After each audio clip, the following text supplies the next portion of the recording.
A froggy fable. A fable is a story that teaches a lesson. Now read to find out what lesson the frog learns. How can familiar things help us with changes? Once there was a frog who lived under a rock by himself. Every day he did the same thing. He swam into the pond to eat breakfast. He jumped onto a log to enjoy the sun. Then he swam back to his hole under the big rock. It was a simple life, but he liked it because it was always the same. Then one day, things started to change. A family of others moved into the pond and started splashing around. "Hey," said the frog, "I don't like those others splashing in my pond." A flock of blue jays moved into the trees overhead, and they squawked all the time. "Hey, I don't like those birds making noise," the frog said. And one day, lightning struck the tallest pine tree, which crashed into the water, spilling pine needles everywhere. "Hey, I don't like that tree in my pond," said the frog. But there was nothing he could do about it. The frog crawled into the back of his hole and stayed there. He heard a voice behind him. "Where are you so sad?" Why are you so sad?" It was a small caterpillar. "I'm sad because everything is changing," said the frog. "I'm glad things are changing," the caterpillar replied. "Someday I hope to change into a butterfly. Trees changes, flower changes, even mountains and mighty rivers." The frog just turned back towards the wall. He wanted to cry. The caterpillar left, but the frog stayed in his hole. Then one morning, something utterly unexpected happened. The rock over the frog hole was lifted into the air. To the poor frog's bewilderment, a jar came down on top of him, and he was wicked away in the hands of a young boy. Needless to say, nothing like this had ever happened to the frog before. The terrified frog was jostled and bumped on the boy's bike. They traveled a long time when suddenly the bike hit a rock. The jar went flying and the frog fell behind some tall weeds. He sat very still until it was safe. When the frog finally crept out, he found himself in a strange and unfamiliar place. He was lost. The frog wandered until it got dark, then took shelter for the night in a hollow tree. The next morning he kept on hopping, but just seemed to get more lost. Weeks went by, and the frog encountered many dangers and many wonders. Then one afternoon, when he had just about given up all hope of finding his home, he heard a noise from far away, a familiar noise. He raced through the forest towards the sound. As he got closer, he heard splashing.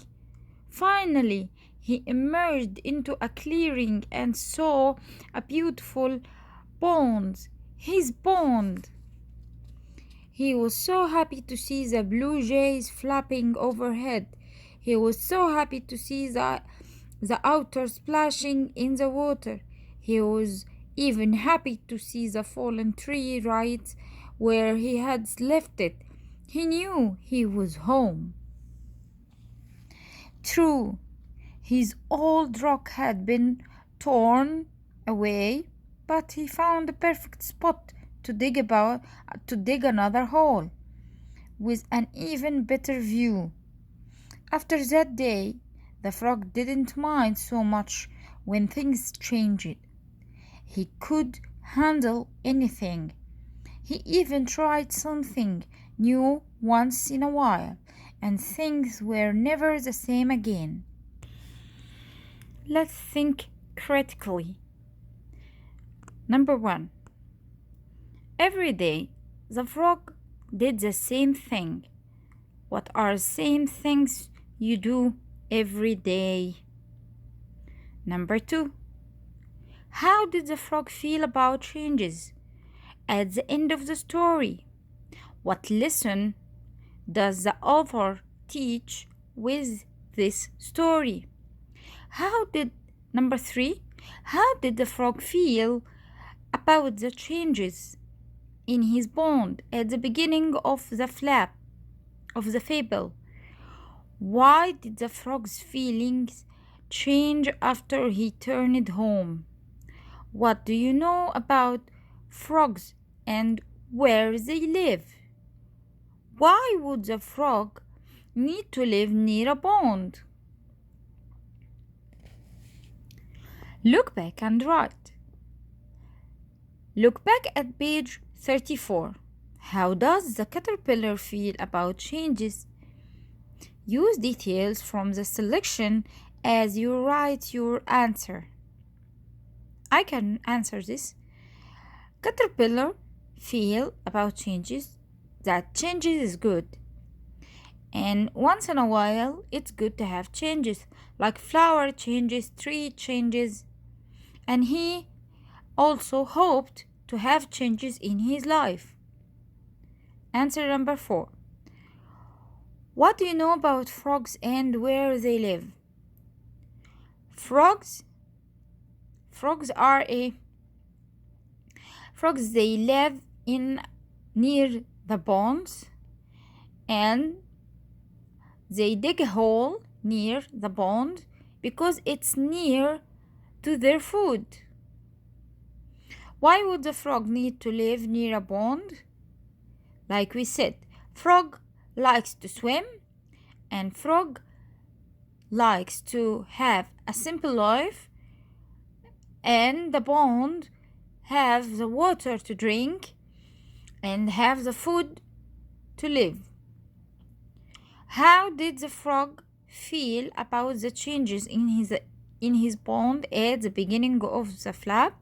He was upset because he didn't like the changes.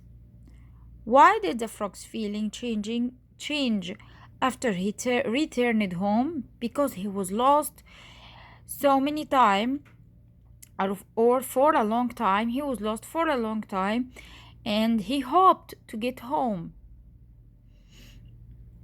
How did the frog feel about changes at the end of the story? He feel happy. He feel okay. Or he adapted to changes. What lesson did the author teach with us?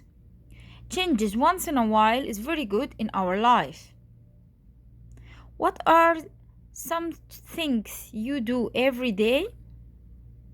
For me, I do housewifing, teaching my children, and have my private online work. Who's John Lishner? Meet the author. John Lishner is a writer, illustrator, and designer. Mr. Lishner grew up in Massachusetts with 6 brothers and sisters. At home, he took up music while his brother and sister followed other creative interests. In college, Mr. Lishner studied creative writing and art. A Froggy Fable is Mr. Lishner's first book. The story about a frog trying to handle changes in his life came from his own experiences. He has also written and illustrated a second children's story, Sticky Burr, Adventures in Burwood Forest, about the adventures of a prickly burr and its friends. In addition to writing and illustrating children's stories, John Lishner designs games, websites, softwares, and animated films. Read another book by John Lishner, Sticky Burr. So, my friends, we came to the end of our video and the end of our story. If you like it, please subscribe to the channel. Tell me what you need to hear me if you need to read another story. Okay, I will add 3 more stories to this channel. Please subscribe. Please let me know. Leave a comment and do a like to the video. Bye.